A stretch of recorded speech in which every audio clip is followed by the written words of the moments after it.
My wife betrayed me in front of our son, so I taught her a lesson she'll remember for the rest of her life. Here's how it all unfolded. I'm 26 years old, and I've been married to my wife Emily, also 26, for 6 years. We have 2 kids, a 5-year-old son and a 10-month-old daughter. On the surface, our life looked pretty good, or at least I thought it did. I work as a manager for an IT company, which keeps me busy, but I've always made it a point to spend as much time as I can with my family. Emily is a receptionist at a hospital, though she hasn't been working much lately because of maternity leave. Emily and I are pretty different personality-wise. I'm the outgoing type. I like meeting people, going to events, and being social. Emily, on the other hand, is more introverted. She's close with her family and a handful of childhood friends, but doesn't really step out of her comfort zone. She's happiest at home with the kids or spending time with her parents. I've always admired that about her, how grounded she is, or at least I used to. Everything changed on July 1st. I wasn't home that day because I had gone to visit my parents, who live about 5 miles away. I figured it was a normal Saturday, just like any other. Around lunchtime, one of my former employees, Matt, he's 23, apparently stopped by the house. He had some documents of mine that I had left at his place the day before when we were discussing work stuff. Matt thought I would be home because I don't work weekends, so he decided to drop them off in person. I didn't find out about this visit until a couple of days later when Matt called me. I'll get to that in a bit, but at the time, all I knew was that Matt had stopped by and Emily let him in. She told me later that she didn't recognize him and didn't think much of it when he said he worked for me. She offered him coffee while he waited, which honestly sounded like a polite, normal thing to do.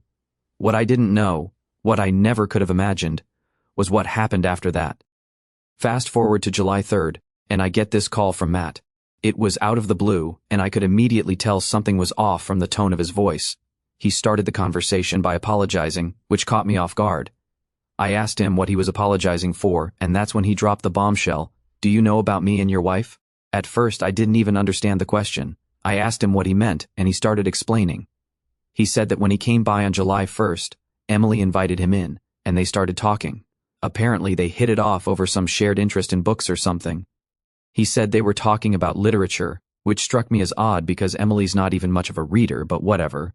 He said the conversation turned friendly, and then somehow it escalated.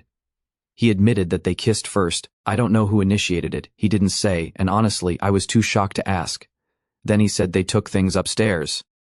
That's right. They went to our bedroom. I was frozen on the other end of the line, but Matt kept talking like he needed to get it all out.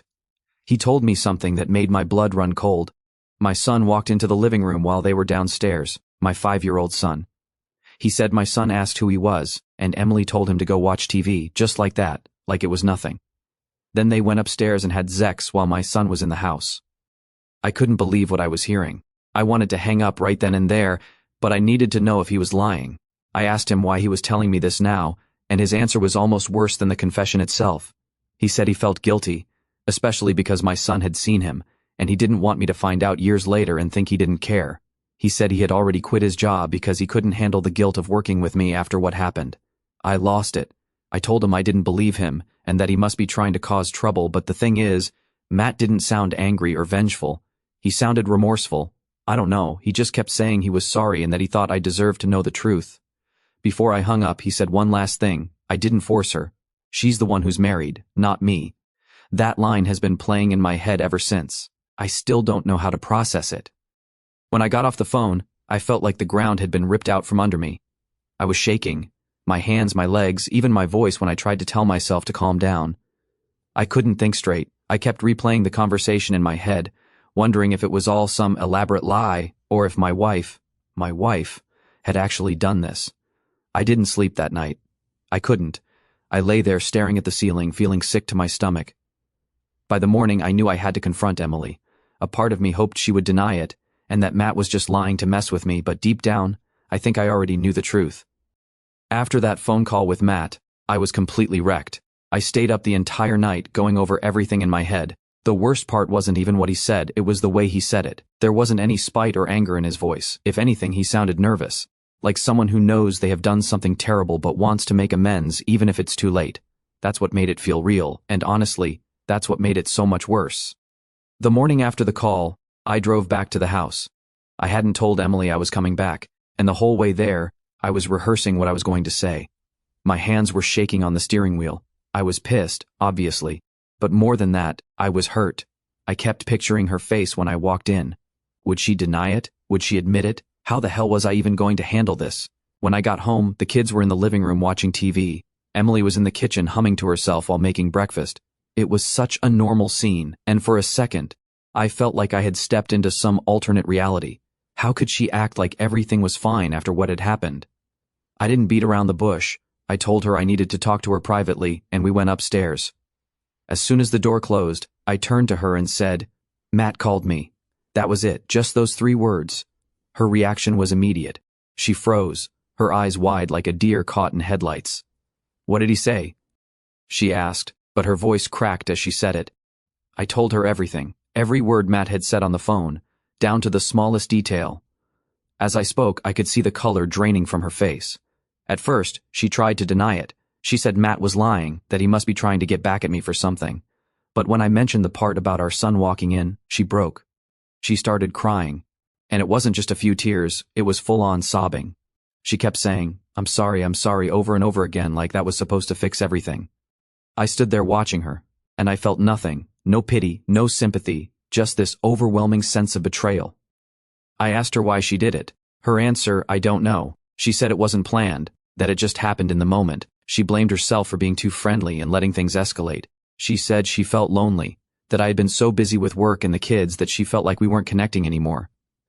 But even as she was saying all this, I couldn't bring myself to care. Nothing she said could justify what she had done. Then I asked her the question that had been haunting me since the phone call. Did you even think about our son? Did you think about what it would do to him to see that? Her sobbing got worse. She kept saying she didn't know what to say, that she didn't think about it at the time. I told her that wasn't good enough. Our son deserves better than this, I said. I needed space, and I was going to stay with my parents for a while. Before I left, I went back to the living room to say goodbye to the kids. My son looked up at me with this big smile and said, Daddy, are you staying home today? I swear that nearly broke me. I had to fight back tears as I hugged him and told him I would see him soon. When I got back to my parents' place, I broke down. I hadn't cried until that point, but seeing my son so happy and oblivious to everything, it was too much. My parents were there for me, though. They listened while I told them everything, and my dad was furious. He kept saying, how could she do this? How could she let another man into your home? My mom, on the other hand, was more focused on the kids.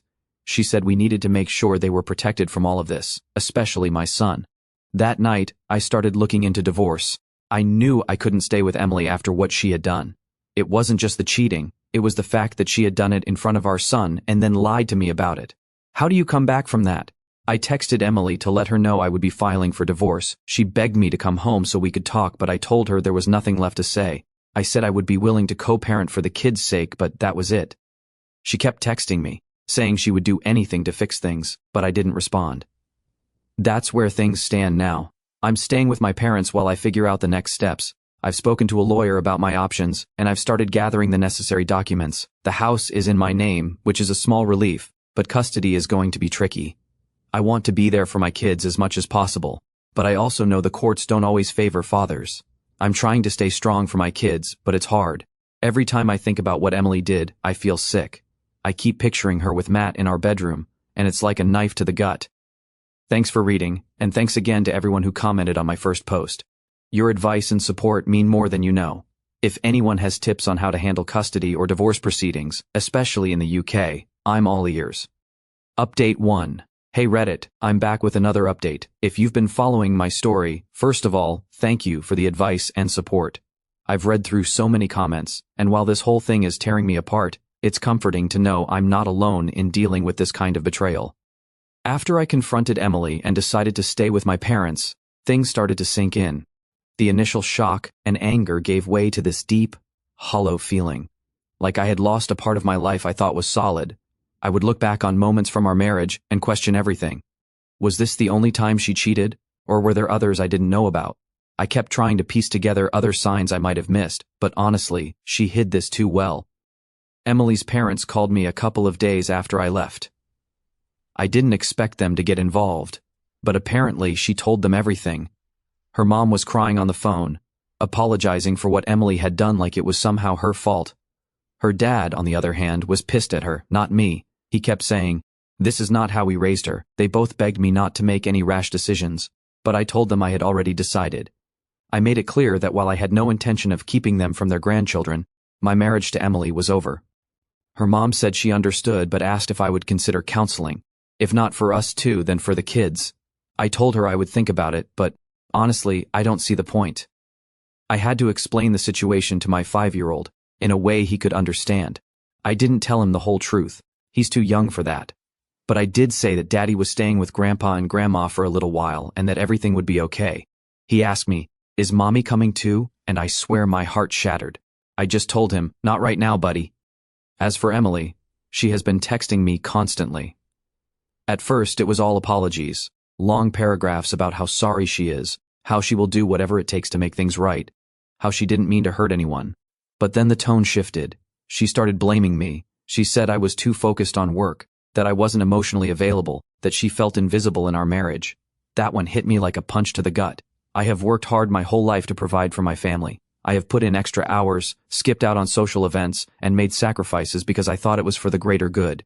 And now she is saying that wasn't enough, that because I wasn't constantly validating her, she had no choice but to sleep with someone else. I didn't respond to her messages. I couldn't. Every time my phone buzzed, my stomach turned. It got to the point where I had to mute her texts because I couldn't handle the constant reminders of what she had done. Meanwhile, I have been meeting with a lawyer to figure out my next steps. Divorce in the UK can be tricky, especially when kids are involved, but I am determined to protect my rights as a father. The house is in my name, so I'm not too worried about losing that, but custody is another story. I have heard horror stories about dads getting the short end of the stick even when their ex is the one who cheated. I have been documenting everything, texts, emails, the call with Matt, even the confrontation with Emily. My lawyer says it's good to have a paper trail, especially if things get messy. I also started keeping a journal where I write down everything that has happened, including how much time I am spending with the kids. It feels weird, like I am building a case against my own wife, but I guess that's what it has come to. Emily has been surprisingly cooperative about custody so far. She agreed to a temporary 50-50 arrangement while we sort out the legal stuff, but I'm not sure how long that will last. Part of me wonders if she is being nice now because she feels guilty, but what happens when that guilt fades? Will she try to take the kids from me out of spite? I don't know, and that uncertainty is eating me alive.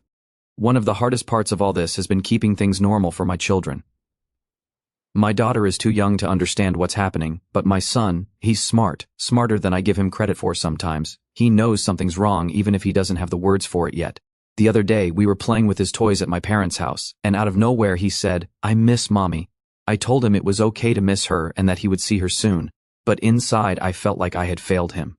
No matter how much I hate Emily for what she did, she's still their mother, and I don't want to ruin their relationship with her. But how do I balance that with my own feelings? How do I co-parent with someone I can barely look at without feeling sick? I have also been thinking a lot about what Matt said, that he told me because he didn't want my son to carry that memory without me knowing. I keep wondering how much my son actually remembers. Does he know what he saw? Will it come back to him later in life? And if it does, how do I explain it to him without screwing him up even more? For now, I'm just taking things one day at a time. I have started going to the gym again, partly to blow off steam and partly because I need something, anything, to distract me from the mess my life has become. My parents have been incredible, helping out with the kids and giving me space when I need it. I have also been thinking about therapy, not for me and Emily but for myself. I have never been the kind of guy to talk about my feelings, but maybe it's time to start. I don't want to carry this bitterness around forever, and I definitely don't want it to affect how I parent my kids. I haven't told many people about what happened, just my parents, my lawyer, and a close friend I trust. It's embarrassing, you know, admitting that your wife cheated on you, that she brought another man into your home, into your bedroom. It feels like a punch to the gut every time I say it out loud. Thanks again to everyone who's been following my story. Writing this all out has been weirdly therapeutic, even if it's painful to relive. If you have any advice, especially about co-parenting or custody arrangements, I'd love to hear it. Update 2. Hey Reddit, it's been a few more days, and things keep getting messier. I wanted to update everyone because writing these posts has been one of the only ways I've been able to process all of this. If you've read my previous posts, you know the basics. My wife Emily cheated on me with one of my former employees, Matt, and I've been staying with my parents while trying to figure out my next steps.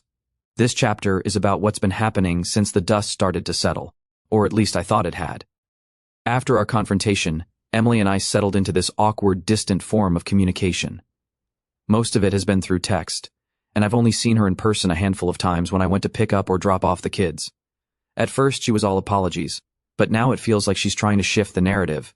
She started sending me these long messages about how she feels abandoned and how my leaving has made her realize what she's lost. One of her latest messages said, "I don't even recognize myself anymore. I was in such a dark place, and I made a mistake, but why did you just walk away instead of helping me through it?" I don't even know how to respond to that. It's like she's rewriting what happened to make herself the victim, and me the bad guy for not sticking around. It's frustrating because no matter how much I want to yell at her or argue, I know that'll only make things worse for the kids. Our temporary custody arrangement is still in place, 50-50, with the kids splitting their time between my parents' house and our home. I hate the idea of being away from them for even a few days, but I've been doing my best to make the time I have with them as normal and happy as possible. What's been bothering me lately is how Emily is handling her time with the kids. My son has started mentioning things she said, and it's making me nervous. For example, he told me, "Mommy said you're really mad at her, but she still loves you."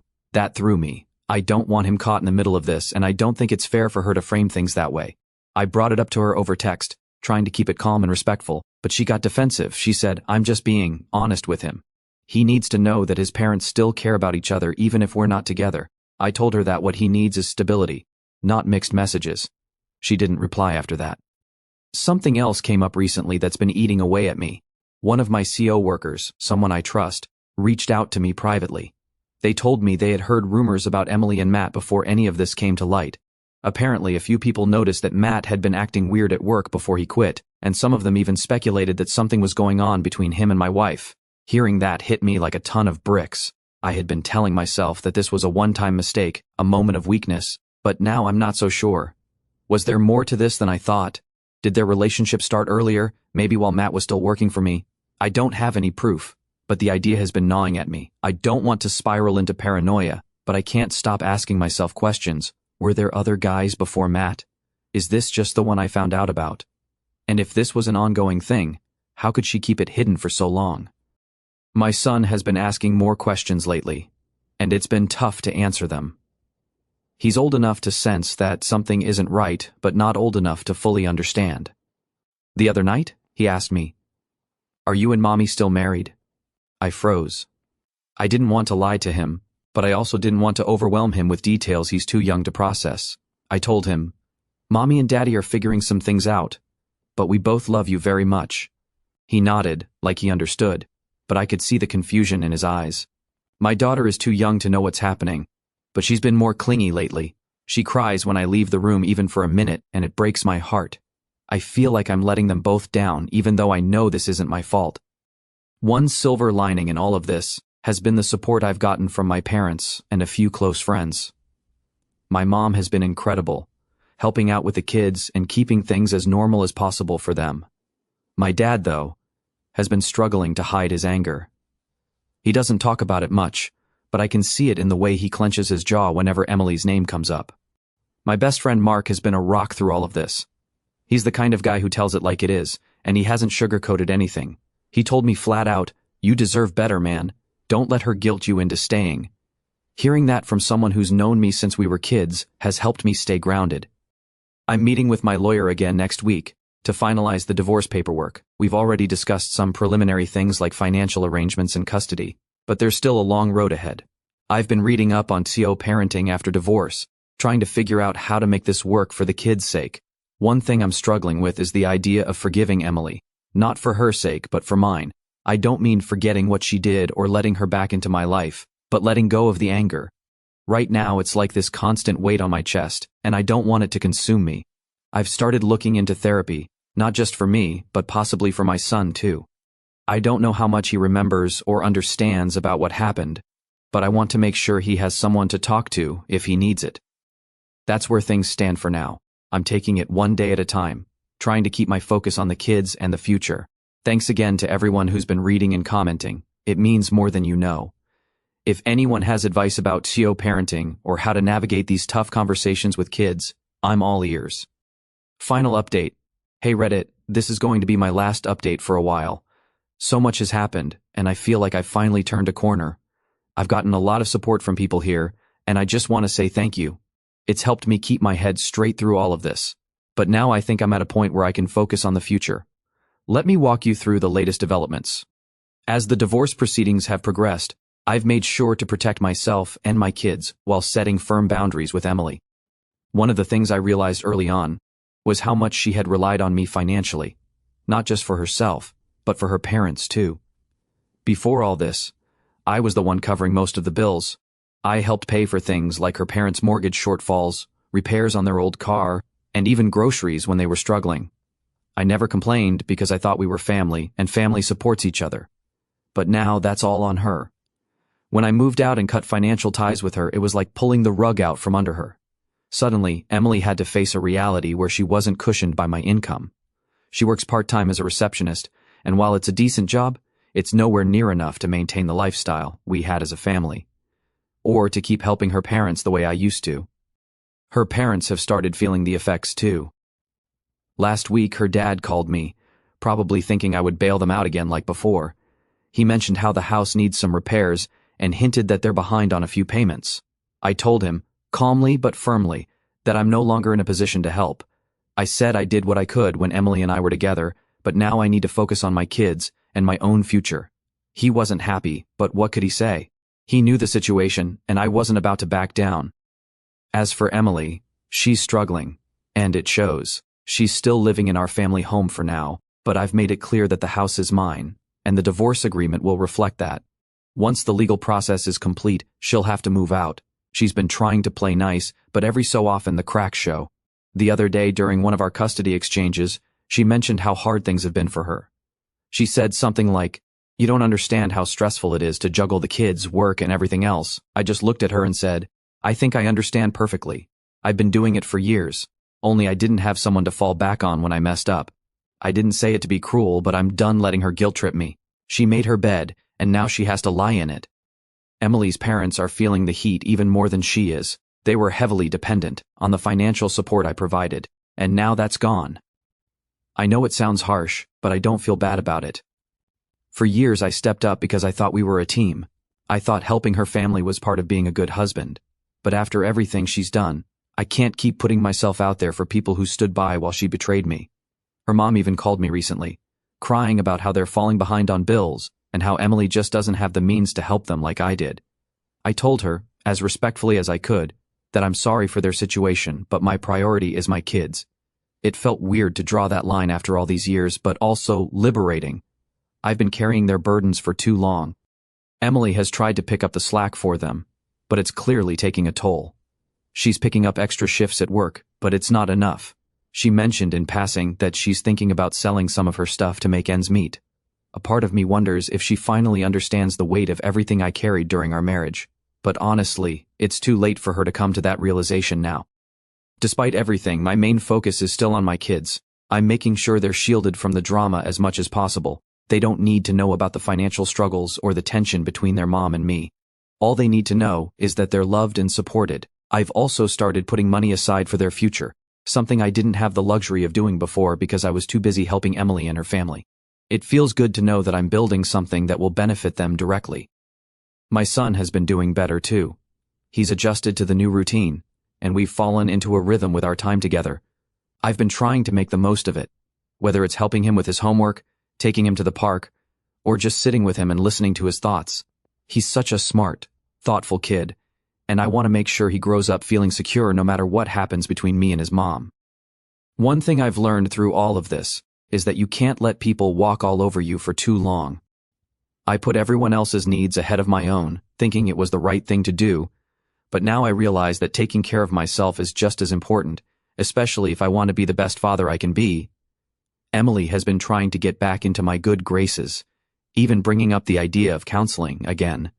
But I've stayed firm in my decision. This marriage is over, and no amount of therapy is going to change that. She can figure out her own path forward. As for me, I'm focusing on building a better life for myself and my kids. I've been looking into new career opportunities that would allow me to spend more time with them, and I'm even thinking about going back to school part-time to pick up some new skills. It's not easy, but for the first time in a long time, I feel like I'm in control of my own life. If there's one thing I've learned through this process, it's that you can't save someone who doesn't want to save themselves. Emily made her choices, and now she has to deal with the consequences. I've done my part, and now it's time for me to move on. To everyone who supported me throughout this journey, thank you.